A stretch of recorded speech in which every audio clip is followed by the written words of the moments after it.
DD national पर।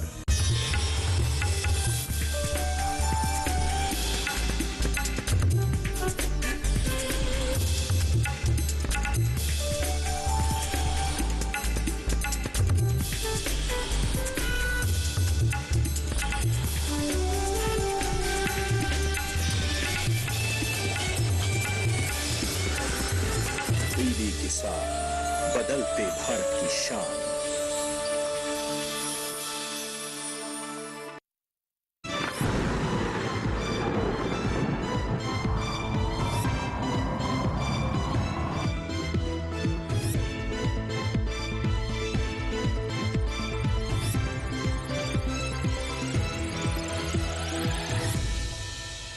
नमस्कार, आप सभी का स्वागत मौसम खबर में। मैं हूं मुकुल शर्मा। मौसम खबर में आपको बताएंगे देश के अलग अलग हिस्सों में कैसा रहेगा मौसम का हाल, कहां पर दर्ज की जाएगी खास गतिविधि, और इसके अलावा सर्द अपडेट के साथ सारी जानकारी आपको हम देंगे। लेकिन सबसे पहले बात करेंगे मौसम की बड़ी खबरों की। जी हां, क्या कुछ खास गतिविधि जो है दर्ज की जाएगी, इसके बारे में आइए सबसे पहले आपको जानकारी दे देते हैं। लगातार आप बताते हैं जो खास गतिविधि दर्ज की जा सकती है अलग अलग क्षेत्रों में। उत्तराखंड की अगर हम पहले बात करें तो गिनी चुनी जगह पर यहां पर भारी बर्फबारी का अनुमान जताया गया है मौसम विभाग द्वारा। इसके साथ ही पंजाब की अगर बात की जाए तो छिटपुट स्थानों पर यहां पर हल्की बारिश के आसार बनते हुए नजर आ रहे हैं। वहीं हरियाणा की अगर बात करें तो इक्का दुक्का हिस्सों में यहां पर ओले पड़ने का अनुमान जताया गया है। जबकि अगर बात की जाए खासतौर से पश्चिमी उत्तर प्रदेश की तो यहां भी कहीं कहीं ओले पड़ने की संभावना जताई गई है मौसम विभाग द्वारा। और साथ ही मध्य प्रदेश की अगर बात करें तो गरज और चमक के साथ यहां पर तेज हवाएं चलने की संभावना भी जताई गई है। अब आइए आगे बढ़ते हैं और नजर डालते हैं सर्द अपडेट में क्या कुछ खास गतिविधि जो है वो दर्ज की जाएगी या कहीं कहीं पर क्या कोई चेतावनी जारी की गई है या नहीं। इस मैप के जरिए आपको बताने की कोशिश करते हैं। देखिए, जहां जहां हरा रंग आप देख पा रहे हैं इस बात का सूचक कि इन क्षेत्रों में किसी भी तरह की कोई चेतावनी जारी नहीं की गई है। जबकि जो पीला रंग आप देख पा रहे हैं जहां पे नजर बनाए रखने की बात कही गई है, इन हिस्सों की अगर हम बात करें खासतौर से मध्य प्रदेश की अगर बात करें तो यहां गरज चमक के साथ तेज हवाएं चल सकती हैं। पूर्वी उत्तर प्रदेश में भी लगभग यही स्थिति है, गरज चमक के साथ तेज हवाएं चलेंगी। तो पश्चिमी उत्तर प्रदेश में गरज चमक के साथ तेज हवाएं और साथ ही ओले पड़ने का भी यहां अनुमान जताया गया है मौसम विभाग द्वारा। जबकि अगर बात की जाए पंजाब, हरियाणा, राजधानी दिल्ली, यहां आप देख सकते हैं गरज चमक के साथ तेज हवाएं चल सकती हैं। तो उत्तराखंड में आपको बता दें बर्फबारी का अनुमान जताया गया है भारत मौसम विज्ञान विभाग द्वारा। कहीं कहीं पर भारी बर्फबारी भी हो सकती है। और इसके साथ साथ अगर खासतौर से बात की जाए, देखिए जो तमाम ये क्षेत्र है मैदानी क्षेत्र, यहाँ पर उत्तर पश्चिम भारत के यहाँ पे खासतौर से नजर बनाए रखने की बात कही गई है। अब आइए आगे बढ़ते हैं, नजर डालते हैं मौसम पूर्वानुमान में देश के अलग अलग हिस्सों में बारिश या बर्फबारी की स्थिति खासतौर से क्या दर्ज की जाएगी। सबसे पहले बारिश की स्थिति आइए जान लेते हैं। हिमाचल प्रदेश, उत्तराखंड की अगर बात करें तो अधिकतर जगह बारिश की संभावना यहां पर जताई गई है। साथ ही जम्मू कश्मीर, लेह लद्दाख, पंजाब, हरियाणा, राजधानी दिल्ली, पश्चिमी उत्तर प्रदेश की अगर बात की जाए तो अनेक जगह यहां भी बारिश हो सकती है। जबकि पूर्वी उत्तर प्रदेश की हम बात करें तो यहां पे कई जगह बारिश का अनुमान जताया गया है भारत मौसम विज्ञान विभाग द्वारा। लेकिन सबसे ज्यादा बारिश हिमाचल प्रदेश और उत्तराखंड में, जहां पे अधिकतर जगह बारिश का अनुमान है। पूर्वी भारत की अगर बात की जाए तो आप देख सकते हैं कहीं भी फिलहाल बारिश के लिहाज से अगर देखा जाए तो कोई संभावना नहीं है, मौसम साफ रहेगा। बिहार, झारखंड, ओडिशा, पूर्वोत्तर राज्य तमाम यहां कहीं भी बारिश की संभावना नहीं है। और खासतौर से हमने देखा था पिछले दिनों भी अगर बात की जाए उत्तर पश्चिम भारत की तो वहां हमने जरूर देखी थी। लेकिन दक्षिण भारत में भी आप देख सकते हैं, अगर कर्नाटका और केरल की हम बात करें, अंडमान निकोबार की बात की जाए तो यहां जरूर कहीं कहीं बारिश की संभावना जताई गई है मौसम विभाग द्वारा। जबकि जो कुछ एक क्षेत्र हैं इसमें भी आप देख सकते हैं कहीं भी बारिश का कोई अनुमान नहीं है। तमिलनाडु, आंध्र प्रदेश, तेलंगाना की अगर बात की जाए और इसके साथ ही मध्य भारत की अगर बात करें तो आप देख सकते हैं पूर्वी राजस्थान, इसके साथ ही हम मध्य प्रदेश की अगर बात की जाए यहां भी कहीं कहीं बारिश हो सकती है। पूर्वी राजस्थान में भी, विदर्भ, मराठवाड़ा, मध्य महाराष्ट्र और कोंकण गोवा में भी आप देख पा रहे होंगे यहां भी कहीं कहीं बारिश का अनुमान जताया गया है। जबकि गुजरात की बात की जाए, पश्चिमी राजस्थान की हम बात करें, यहां फिलहाल बारिश के लिहाज से मौसम साफ रहेगा। लेकिन पिछले 24 घंटों के दौरान देखिए क्या कुछ खास गतिविधि जो है वो दर्ज की गई है। अगर हम इन मैदानी क्षेत्रों की पहले बात करें, आप देख सकते हैं पंजाब, हरियाणा, इसके साथ साथ यहाँ पे उत्तर प्रदेश की अगर बात करें तो कहीं कहीं जो हल्की बूंदाबांदी है, जो बारिश की स्थिति है वो यहाँ दर्ज की गई थी। हिमाचल प्रदेश में आप देख सकते हैं कहीं कहीं कोहरे की स्थिति भी दर्ज हुई, तेज हवाएं भी जबकि यहाँ चली थी। तो वहीं इसके साथ ही पूर्वी उत्तर प्रदेश में भी कहीं कहीं जो कोहरा है वो दर्ज किया गया। वहीं अगर बात करें पूर्वी भारत की तो आप देख सकते हैं बिहार, झारखंड, गांगे पश्चिम बंगाल जहां पे कोहरे की स्थिति दर्ज की गई। सुबह के समय में खासतौर से कहीं कहीं घना कोहरा भी रहा। तो ऐसी स्थिति असम में भी दर्ज हुई पिछले 24 घंटों के दौरान, जबकि जो शेष राज्य हैं वहां पे किसी भी तरह की कोई खास गतिविधि दर्ज नहीं की गई। दक्षिण भारत की अगर हम बात करें तो आप देख सकते हैं तमिलनाडु में खासतौर से कहीं कहीं बारिश दर्ज की गई। इसके साथ साथ जो तेज हवाएं हैं वो भी चली, जिसकी वजह से तापमान में बदलाव हमने देखा है यहाँ पर।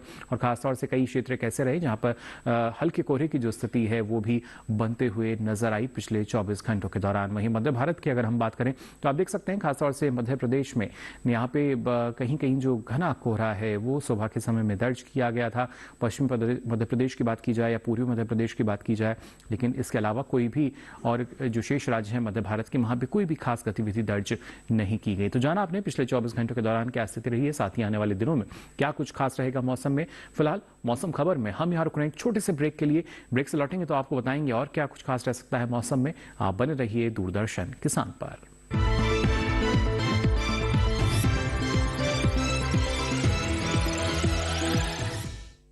चेक। जाना पड़ेगा। अरे गेम छोड़ के 1 महीना हो गया कंप्लेंट किए हुए, बैंक रिफंड ही नहीं कर रहा है। कंप्लेंट करनी है। अरे बैठिए बैठिए यहीं से कर लीजिए आरबीआई के ऑम्बुड्समैन को। कैसे? आरबीआई अधिकृत बैंक, एनबीएफसी या डिजिटल लेन देन के जितने भी प्लेटफॉर्म्स हैं उनकी शिकायत आप कर सकते हैं घर बैठे बैठे। आरबीआई के सीएमएस पोर्टल पर। ये हो गया चेकमेट। कंप्लेंट करेंगे क्या? आरबीआई कहता है जानकार बनिए, सतर्क रहिए।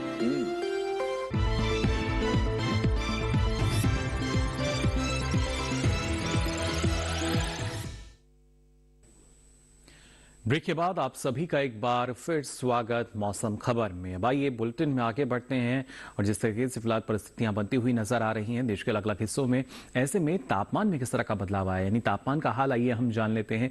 पहले बात करेंगे न्यूनतम तापमान की स्थिति की, इसमें किस तरह का बदलाव जो है वो दर्ज किया गया है। आप देख सकते हैं पश्चिमी उत्तर प्रदेश की बात की जाए, पूर्वी उत्तर प्रदेश की हम बात करें, पश्चिमी मध्य प्रदेश या इसके साथ साथ पूर्वी मध्य प्रदेश, जहां न्यूनतम तापमान 5 डिग्री सेल्सियस ज्यादा दर्ज किया गया है सामान्य तापमान के मुकाबले पिछले 24 घंटों के दौरान। जो यहाँ जो न्यूनतम तापमान की स्थिति है उसमें हम ये स्थिति देख पा रहे हैं, इजाफा जो है उसमें दर्ज किया गया है सामान्य तापमान के मुकाबले। इसके साथ ही पंजाब की हम बात करें या फिर हरियाणा की बात की जाए, साथ ही उत्तराखंड में भी आप देख सकते हैं न्यूनतम तापमान में इजाफा दर्ज किया गया है। करीब 3 से 5 डिग्री सेल्सियस का जो इजाफा है इन राज्यों के अलग अलग क्षेत्रों में दर्ज हुआ है सामान्य तापमान के मुकाबले पिछले 24 घंटों के दौरान। और साथ ही अगर नजर डालते हैं बिहार, झारखंड, गांगे पश्चिम बंगाल पर, तो यहां आप देख सकते हैं यहां भी करीब 3 से 5 डिग्री सेल्सियस ज्यादा दर्ज किया गया है न्यूनतम तापमान सामान्य तापमान के मुकाबले, क्योंकि लगातार यहाँ की स्थिति भी हमने देखी थी, कोहरे की जैसी स्थिति भी रही।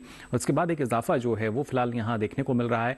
और खासतौर से तेलंगाना की बात की जाए, रायलसीमा की हम बात करें तो यहाँ भी न्यूनतम तापमान करीब 1 से 3 डिग्री सेल्सियस अधिक दर्ज किया गया है। इजाफा यहाँ भी न्यूनतम तापमान में लगातार देखने को मिल रहा है। वहीं अगर बात की जाए यहाँ पे सबसे कम तापमान की, तो आप देख सकते हैं पूर्वी राजस्थान के बीकानेर में दर्ज हुआ और यहाँ न्यूनतम तापमान रहा 5.6 डिग्री सेल्सियस, जो कि 24 घंटे के दौरान सबसे कम तापमान दर्ज हुआ। अब बात करते हैं अधिकतम तापमान के हाल की। आप देख सकते हैं सौराष्ट्र कच्छ की अगर बात की जाए तो अधिकतम तापमान यहाँ पे 5 डिग्री सेल्सियस कम दर्ज किया गया सामान्य तापमान के मुकाबले, यानी औसतन जो तापमान की स्थिति रहती है उसके मुकाबले अगर देखा जाए तो एक कमी, एक गिरावट जो है वो सौराष्ट्र कच्छ के अलग अलग क्षेत्रों में दर्ज की गई है अधिकतम तापमान में पिछले 24 घंटों के दौरान। और आइए अब नजर डालते हैं खासतौर से यहाँ पे गुजरात की बात की जाए, कोंकण गोवा की हम बात करें तो यहाँ भी आप देख सकते हैं अलग अलग क्षेत्रों में करीब 3 से 5 डिग्री सेल्सियस की जो एक गिरावट है, जो कमी है, वो यहाँ भी दर्ज की गई है अधिकतम तापमान में सामान्य तापमान के मुकाबले। लगातार हमने बदलाव देखा था।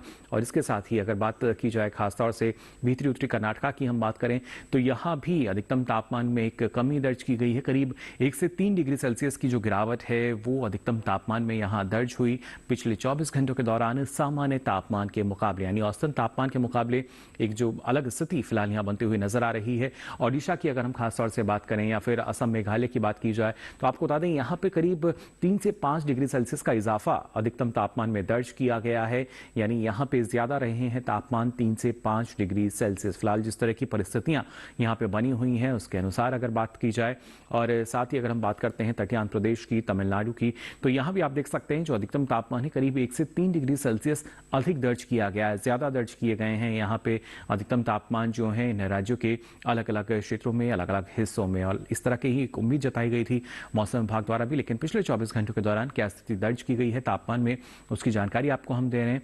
और साथ ही अगर हम बात करते हैं विदर्भ और छत्तीसगढ़ की, तो यहाँ भी आप देख सकते हैं अधिकतम तापमान जो है यहाँ भी इसमें इजाफा दर्ज किया गया है, करीब 1 से 3 डिग्री सेल्सियस का जो इजाफा है अधिकतम तापमान में यहाँ हुआ है, यानी यहाँ भी 1 से 3 डिग्री सेल्सियस ज्यादा रहे हैं तापमान सामान्य तापमान के मुकाबले। और सबसे अधिक तापमान की अगर बात की जाए तो आप देख सकते हैं केरल के कोझिकोड में दर्ज किया गया और यहाँ अधिकतम तापमान रहा 34.8 डिग्री सेल्सियस, जो कि सबसे अधिक तापमान दर्ज हुआ। तो ये तो बात हुई किस तरह का बदलाव हमने देखा है अधिकतम और न्यूनतम तापमान में, लेकिन देश भर के अलग अलग शहरों की अगर बात की जाए वहां पर अधिकतम और न्यूनतम तापमान की स्थिति क्या रही, आइए इस पर भी डालते हैं नजर।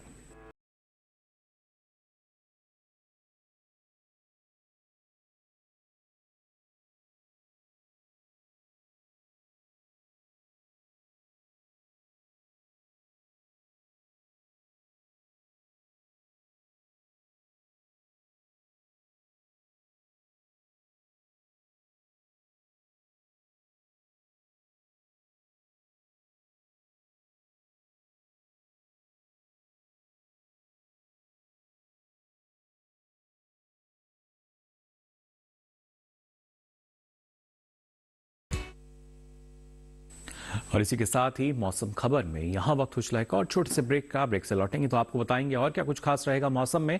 आप बने रहिए दूरदर्शन किसान पर।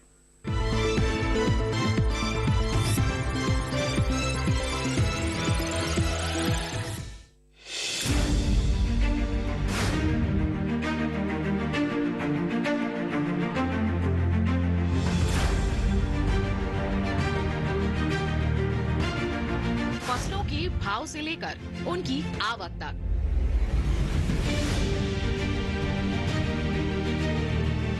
पैदावार से लेकर बुआई के क्षेत्रफल तक, आयात से लेकर निर्यात तक, घरेलू से लेकर वैश्विक बाजार तक, मंडियों की सही और ताजा जानकारी पाएं। विशेषज्ञों की राय का लाभ उठाएं।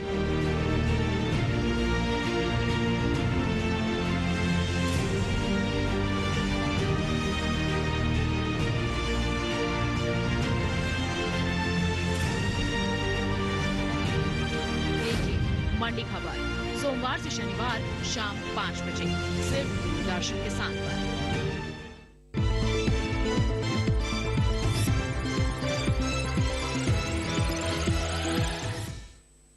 ब्रेक के बाद आप सभी का एक बार फिर स्वागत मौसम खबर में। आइए बुलेटिन में आगे बढ़ते हैं और आपको बताते हैं देश के प्रमुख शहरों में वायु गुणवत्ता क्या दर्ज की गई वायु गुणवत्ता सूचकांक के आधार पर। जी हां, वायु गुणवत्ता की स्थिति क्या बनी हुई है प्रमुख शहरों की अगर बात की जाए, सबसे पहले राजधानी दिल्ली की हम बात करें 304 रहा गुणवत्ता सूचकांक, यानी अभी भी एक खराब स्थिति जो है वो वायु गुणवत्ता की यहाँ दर्ज की गई।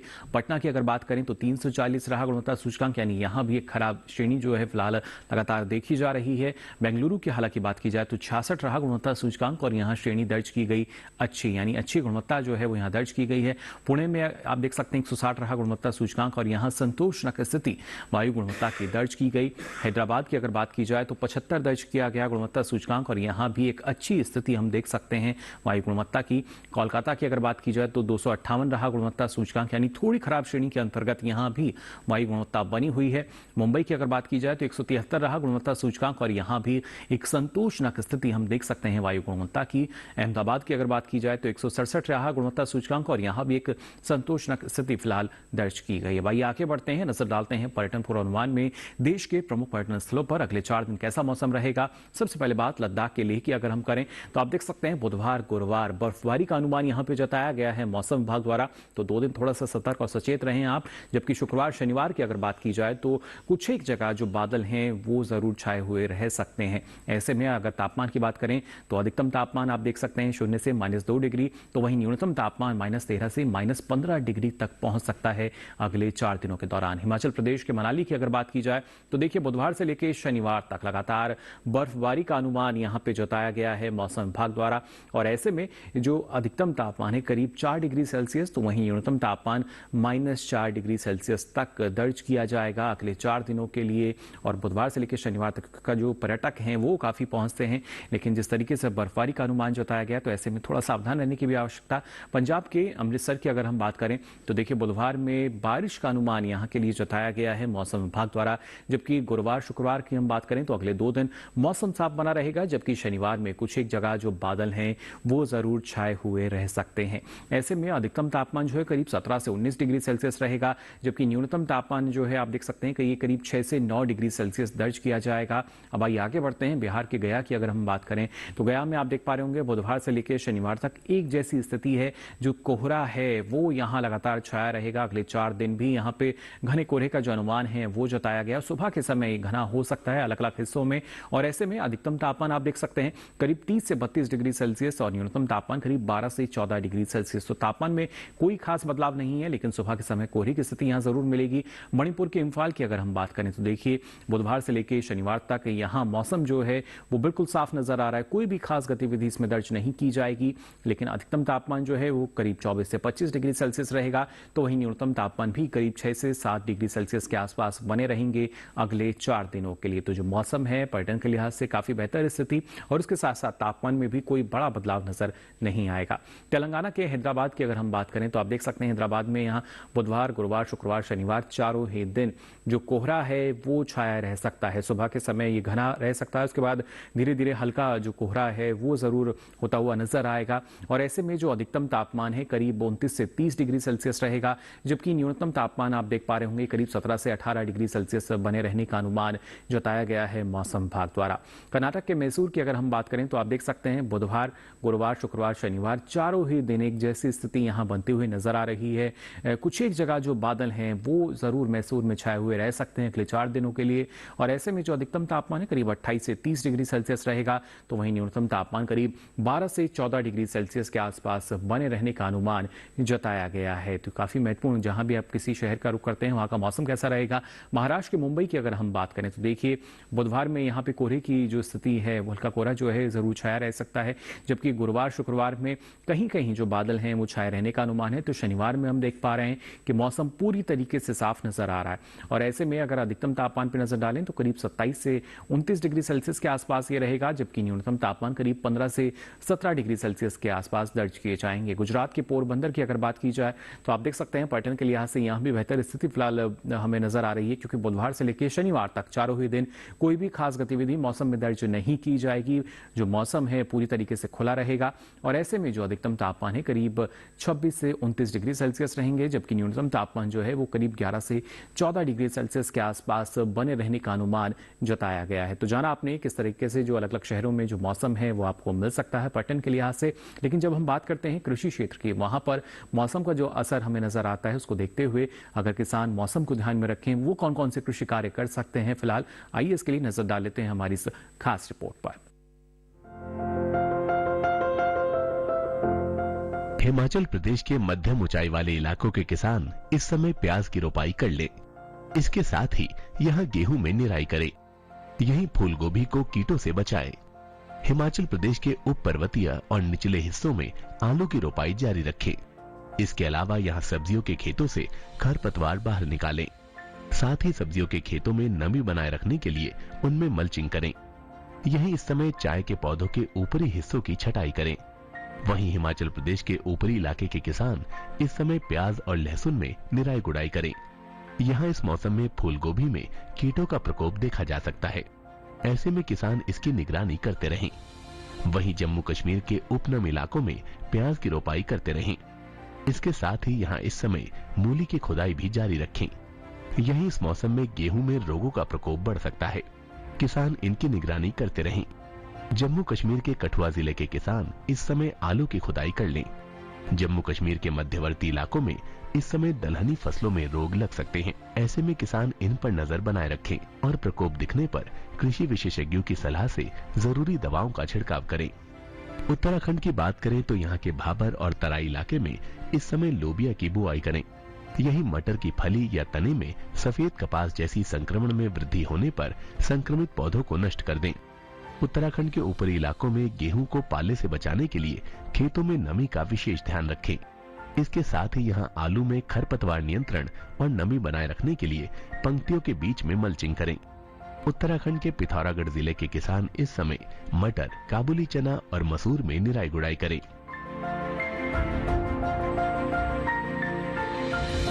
तो जाना आपने कौन कौन से कृषि कार्य हमारे किसान पहाड़ी क्षेत्रों की अगर बात की जाए वहां फिलहाल कर सकते हैं हमारे पहाड़ी राज्यों में। अब आइए आगे बढ़ते हैं मौसम खबर में और आज की फसल में आपको जानकारी देते हैं टमाटर की खेती के बारे में। अभी जिस तरीके से मौसम की परिस्थितियां बनी हुई हैं, अभी जो समय चल रहा है उसमें अगर आप चाहें तो आप टमाटर की खेती कर सकते हैं। साथ ही कुछ किसान ऐसे में इसकी रोपाई भी करते हैं, लेकिन इस दौरान आपको और किन किन बातों का ख्याल रखना होगा, आइए जान लेते हैं हमारी इस खास रिपोर्ट में।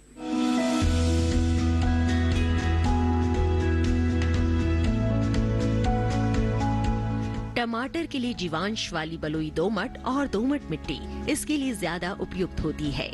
1 हेक्टेयर बुआई के लिए सामान्य किस्म का 400 से 500 ग्राम बीज चाहिए, जबकि संकर किस्म का 150 से 200 ग्राम बीज ही पर्याप्त होगा। जिन किसानों की पौध तैयार हो गई है वो अब इसकी रुपाई कर ले। रुपाई के लिए खेत को अच्छी तरह जोतकर मिट्टी को भुरभुरा बना ले और क्यारियां तैयार कर ले। हर क्यारी 0.75 मीटर चौड़ी और जरूरत के हिसाब से 5 से 10 मीटर लंबी हो सकती है। ध्यान रहे कि सीमित बढ़वार वाली फसल के लिए कतार से कतार के बीच की दूरी 60 सेंटीमीटर और पौध से पौध की दूरी 45 सेंटीमीटर होनी चाहिए, जबकि असीमित बढ़वार वाली फसलों में कतार से कतार की दूरी 75 सेंटीमीटर और पौध से पौध के बीच की दूरी 50 सेंटीमीटर होनी चाहिए। रुपाई दोपहर बाद करना ज्यादा बेहतर रहेगा। रुपाई के तुरंत बाद जरूरत हो तो हल्की सिंचाई कर दे। बाद में जब भी आवश्यक हो तो पानी देते रहे। खरपतवार नियंत्रण के लिए समय समय पर निराई गुड़ाई करते रहे। टमाटर में कई तरह की बीमारियां भी लग सकती है। झुलसा रोग में पुरानी पत्तियां पीली हो जाती है। टमाटर की फसल में विषाणु से फैलने वाला मौजिक रोग भी खतरनाक है। इसमें पत्तियां सिकुड़ जाती हैं और पौधों की बढ़वार रुक जाती है। रोकथाम के लिए सिकुड़ी पत्तियों को उखाड़ कर जला दे। टमाटर में पत्ती, तना और फल भेदक कीट लगते हैं। इससे ग्रसित पत्तियां गिर जाती हैं। रोकथाम के लिए विशेषज्ञों की सलाह पर उचित दवाओं का छिड़काव करें। तो जाना आपने कैसे आप बेहतर ढंग से इसकी खेती कर सकते हैं इस मौसम में। इसके लिए जानकारी का होना बेहद जरूरी, और ये सारी जानकारी आप अब देख सकते हैं डीडी किसान के यूट्यूब चैनल पर भी। इसके लिए आपकी टीवी स्क्रीन पर जो QR कोड दिखाया जा रहा है इसे आप स्कैन करें, जिसके बाद आप पहुंचेंगे हमारे यूट्यूब चैनल पर और यहाँ ये सारी जानकारी मौसम खबर के साथ अब आप कभी भी कहीं भी ले सकेंगे। फिलहाल के लिए मौसम खबर के इस बुलेटिन में बस इतना ही। मौसम की ताजा जानकारियों के साथ फिर होंगे हाजिर, तब तक के लिए दीजिए इजाजत। नमस्कार।